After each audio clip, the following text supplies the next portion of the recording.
Hello, good morning student. How are you? I hope everyone are fine. I am Sudipto sir. Today I am going to discuss annexation policy of the British. Next day I will discuss Tipu Sultan, the Tiger of Mysore, war with Marathas, this kind of topic. So let's start. Today our topic is resident.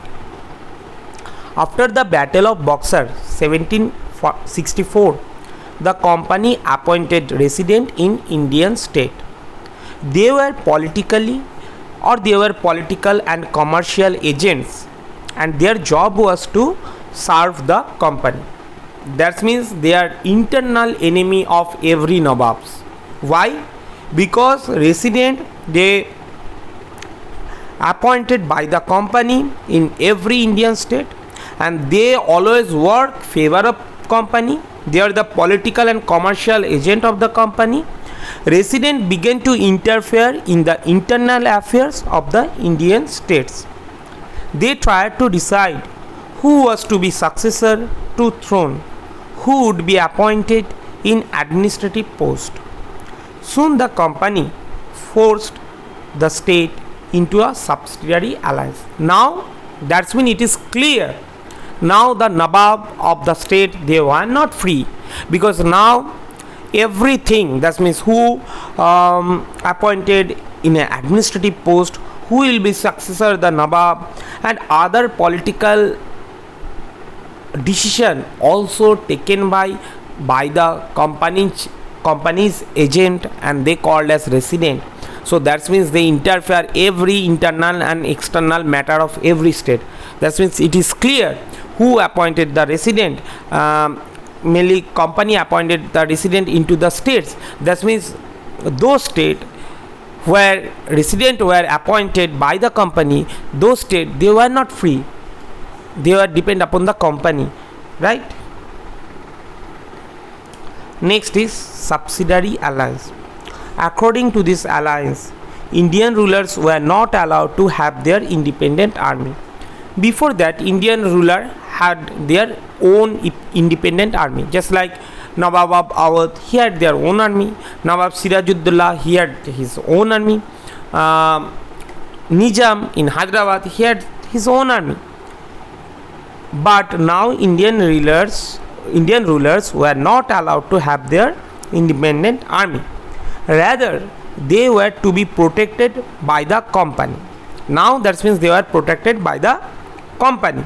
For that reason, company deployed their army inside the state, and for that reason, Nawab of this state, they had to pay for this subsidiary forces. If any Indian rulers fail to make the payment, the part of territory was taken away. That means now Nawab, they were not free, because they had not their own army also, because now company protected the Nawabs, right? Now they had no army also, so you can say now they were powerless, because they had not any army, right? For example, Awadh and Hyderabad were forced to taken by the company as the basis of these grounds, right? Our next topic, the claim of paramountcy. What is the meaning of paramountcy? From the 19th century, the company pursued an aggressive policy of territorial expansion. Under the Governor General Lord Hastings, a new policy of paramountcy was initiated. According to this policy, the company claimed that its authority was paramount or supreme, and its power greater than that the Indian state. Paramountcy means supreme. Now Lord Hastings, he announced company was the supreme power of India. right? Now everyone have to obey the rule of company.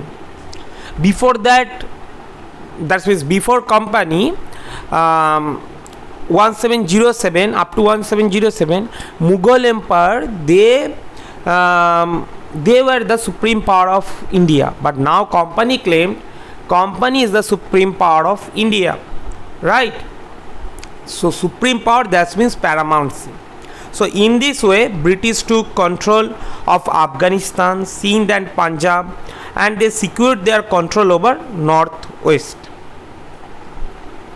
Our last topic is the doctrine of lapse. Under the Governor General Lord Dalhousie, annexation were at the peak. Lord Dalhousie devised a policy that came to be known as the doctrine of lapse.